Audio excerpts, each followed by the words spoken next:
শেখ হাসিনার 15 বছর ছিল নারী ও শিশু নির্যাতনের মহা উৎসব। এই মহোৎসব গেছে।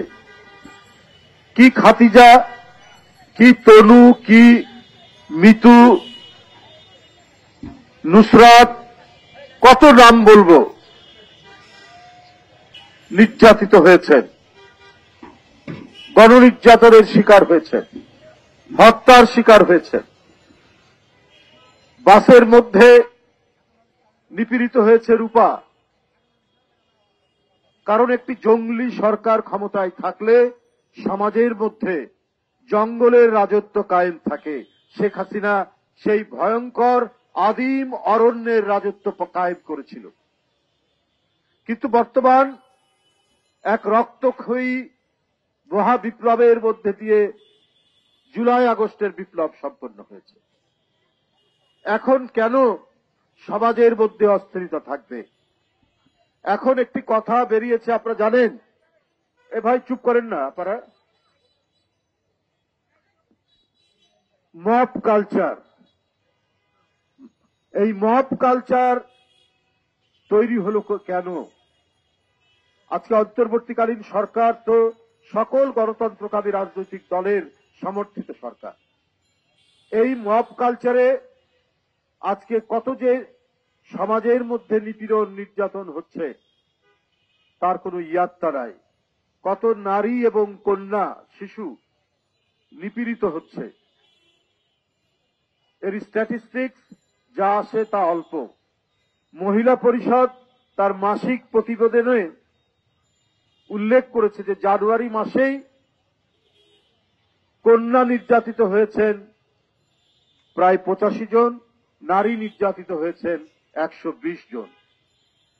এর মধ্যে ধর্ষণের শিকার হয়েছেন 67 জন, হত্যাকাণ্ডের শিকার হয়েছেন 14 জন। এ তো ভয়ঙ্কর পরিস্থিতি। এটা মহিলা পরিষদ তার মাসিক প্রতিবেদনে দিয়েছেন। কিন্তু এটাই শেষ নয়, সংখ্যা হয়তো আরো বাড়বে। কেন এই পরিস্থিতি চলছে? একটি জনগণের সমর্থিত সরকার সমাজের মধ্যে শান্তি স্থিতি নিশ্চিত করা প্রধান দায়িত্ব। আর সেখানে যদি নারী এবং কন্যারা নিরাপত্তাহীনতায় ভোগে, আমার আপনার সন্তান, কন্যা সন্তান স্কুলে গিয়ে সে নিপীড়িত হয়ে ফিরে আসে, এই লজ্জা এই জাতির, এই লজ্জা এই দেশের, এই লজ্জা যারা 71-এ শহীদ হয়েছেন, যারা জুলাই বিপ্লবে শহীদ হয়েছেন, যারা গণতান্ত্রিক আন্দোলনে যারা শহীদ হয়েছেন, তাদের সেই শহীদদেরকে অপমান করা। কেন দুষ্কৃতিকারীরা আধিপত্য বজায় করবে সমাজের রন্ধ্রে রন্ধ্রে? তাহলে সরকার কিসের জন্য? ঢাকা বিশ্ববিদ্যালয়ে একজন, সেও আবার ঢাকা বিশ্ববিদ্যালয়ের একজন স্টাফ, রিক্সা থামিয়ে এক মেয়েকে বলছে যে তোমার এই পোশাক পরা ঠিক হয়নি। তাহলে বলুন, তার মুরব্বী বিশ্ববিদ্যালয়ের কর্তৃপক্ষ সেটা যদি অশ্লীল হয় বলতে পারত। আমরা শুনছি এখন ওড়না কাণ্ড, পোশাক কাণ্ড। একটা তো মব কালচার, আরেকটা কোথাও যেন উগ্রবাদী গোষ্ঠী কাজ করছে।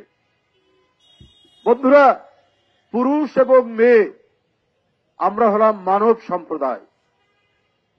যিনি প্রথম ইসলামে দীক্ষিত হয়েছেন তিনি তো একজন মহিলা, বিবি খাদিজা রাদিয়াল্লাহু আনহা। তাহলে নিজেকে কেমন করে চলতে হবে, সন্তানকে কিভাবে মানুষ করতে হবে, এই ইনস্টিটিউশন তো হচ্ছে মা, আর মা তো একজন নারী। বাবা সত্য কথা বলিস, মিথ্যা বলিস না, শিক্ষকদেরকে সম্মান করিস, মুরব্বীদেরকে সম্মান করিস, সেটা কে শেখায়? প্রথমে সেটা শেখায় মা।